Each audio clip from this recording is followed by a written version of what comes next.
person do it alone. I look ahead and the Baby, you're at the crossroads, and right now you have two choices in front of you. You can either sink or you can swim. It's that simple, but also that profound. One path is the easy one, giving up, throwing in the towel, and letting go of everything that you've worked for.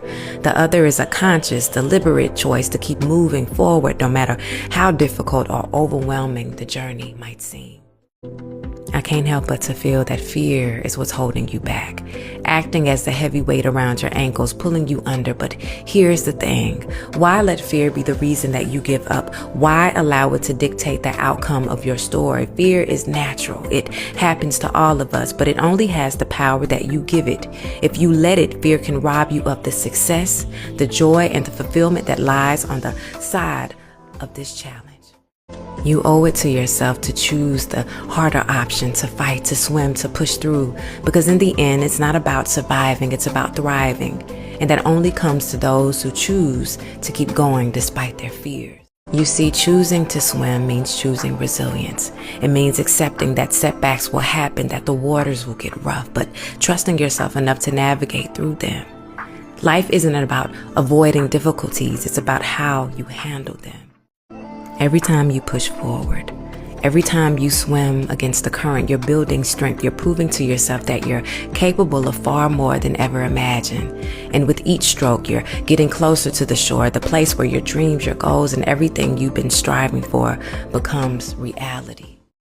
And on the other hand, sinking doesn't mean failure, but it means accepting less than what you deserve. It's surrendering to the voice of doubt, the voice of fear that tells you it's too hard or you're not strong enough.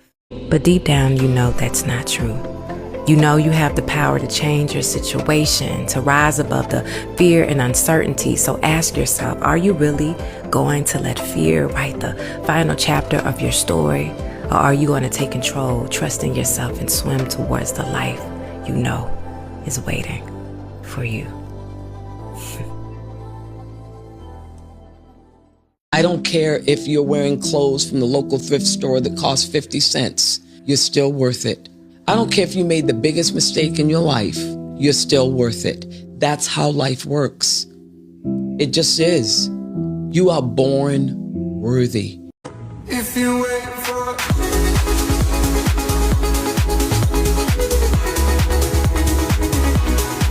For anybody who's in a role that's very public facing, or if you're a leader in your organization, if you're easily triggered, that has direct impact in the performance of your team. Because if a leader is easily triggered and the leader have responses and reactions that make things unpleasant or make staff team members feel unsafe to be open, to share, to communicate openly, imagine what kind of impact does that have on team performance. So when I work with leaders, I always say, you want to get your culture right, go heal yourself. Get yourself healed, then the spaces that you occupy, the reactions you have, the interactions that you have with your team members and everyone around you would be positive rather than negative. Not that anybody intends to have a negative interaction. We don't go out and say, I'm going to make somebody miserable today. Nobody wants that, right? But when we can't help but feel miserable, can't help but feel angered, we don't have the ability to manage our behaviors because of our emotions, then this outpour affects the energy of everybody else who's in your team, who's in your household, who's in your family.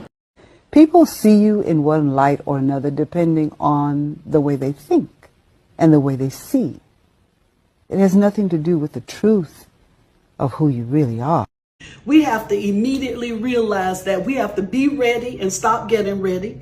We have to stop waiting on people to give us permission to do the thing that we know that we're being called to do.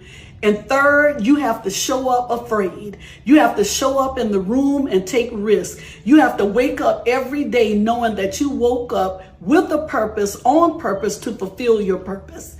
And I allow no one, lean in, because I want you to hear this. I don't allow anybody to talk me out of my dreams, and especially people who are not living theirs. When people show you who they are, believe them. Yes. Absolutely. A person says to you, I'm selfish, or I'm mean, or I am unkind. Or I'm crazy. Or believe them. They know themselves much better than you do. But no, more often than not, those of us who don't trust life say, don't say a thing like that. You're not really crazy. You're not really unkind. You're not really mean. And as soon as you say that, the person Let you know. and shows you, I told you. I told you I was unkind. So now why are you angry? When everybody is right here, everything is good. But when you start leveling up and you're here and going there, people don't like that. And it's unfortunate. But the one thing that I want you to recognize, God is not going to bless you the way that he wants to bless you when you have the wrong people around. Because he does not want them to be a part of the blessing. And I had to learn that. Everybody who started with you from the beginning, it doesn't matter if you knew the people 30 years, 40 years, 100 years. God will eventually show you their true feelings for you. And it's not always a good feeling. But you have to do what he's telling you to do. And you cannot think that you got to take everybody along. You understand what I'm saying? I understand. Look, I got tears coming out. My last. I'm just telling you, everybody cannot go where God is taking you. Excuse me, sir. Yeah, what's up? Question for you. Yeah. Is this your Rolls Royce? Yeah. And what do you do for a living out here in Tampa to be able to afford a Rolls Royce? I am a consultant. Yeah? Business consultant. How long have you been a business owner for? I've been a business owner for 39 years. And could I interview you real quick? I go Sure. all over the country just asking business owners advice to new entrepreneurs. Sure. What was the most amount of money that you made in a single year? Most amount of money I've ever made in a single year, $15 million. $15 million. Yeah. Have you ever been broke before?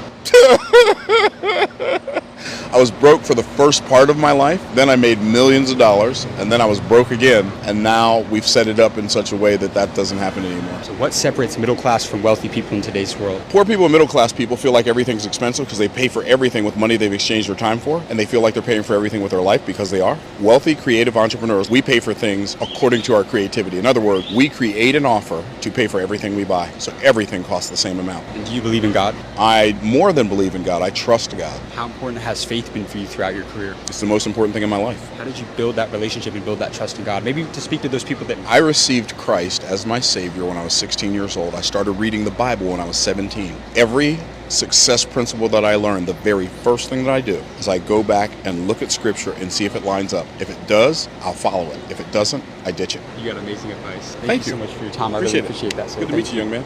I hope you understand the depth of your beauty. Not just the way the world often defines it, but in the way it radiates from the very core of who you are. I hope someone with words heavy with truth takes the time to speak to the essence of you, to express a raw, unfiltered admiration that acknowledges every layer of your being. And when those words find you, I pray you let them in. Don't brush them aside. Don't dilute their meaning, but instead allow them to seep into your soul, to rest in the certainty of that truth. You are a rarity. In a world filled with fleeting beauty, yours is the kind that lingers, that transforms the very atmosphere around you.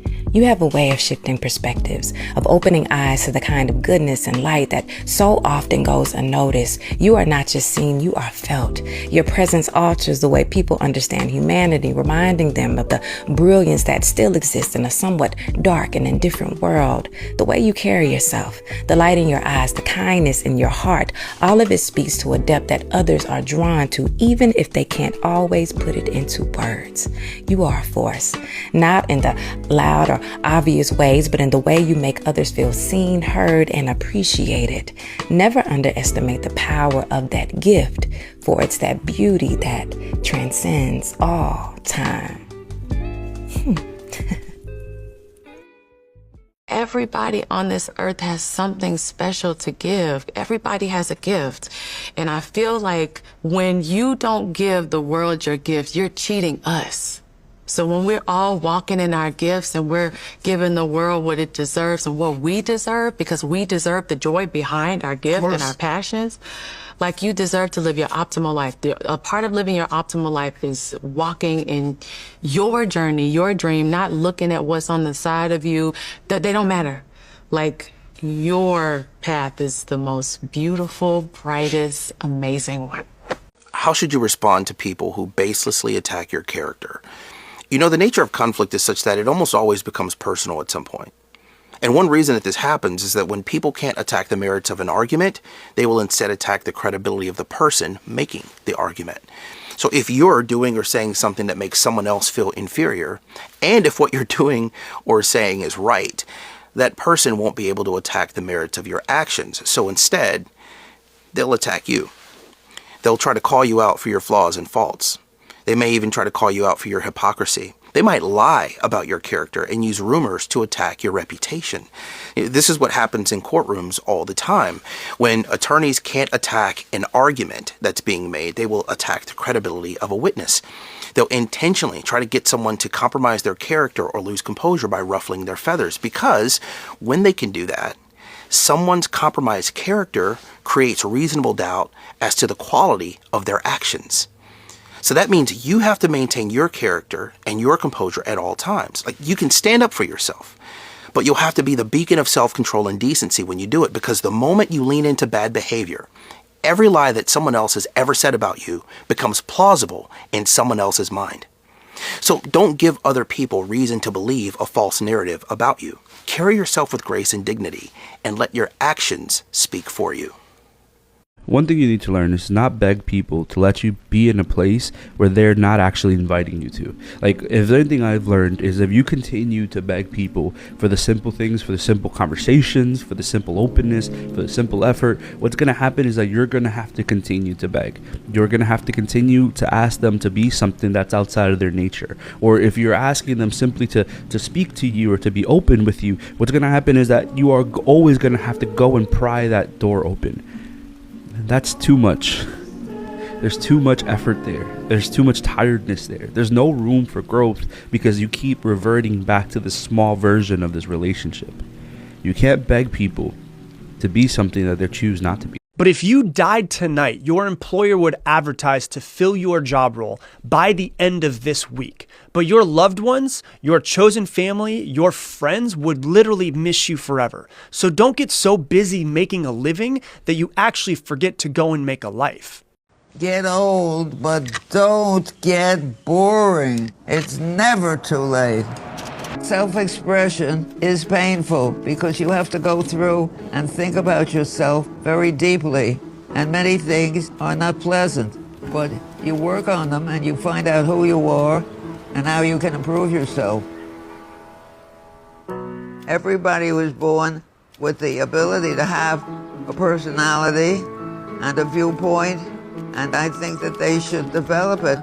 There's so much around you to be inspired by, and so much to be thankful for and interested in.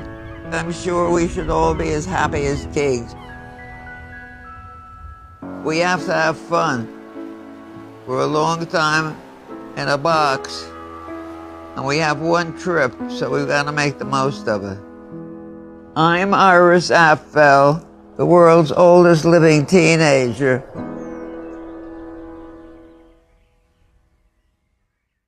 Parts of history are being taken away from us. In order for us to move and have a prettier history, we have to be able to acknowledge the past. When we first came here, it was right before the pandemic, and we're kind of joking around with families like, oh, maybe one day you'll get like a speech here. I thought that day would be like 20 years away.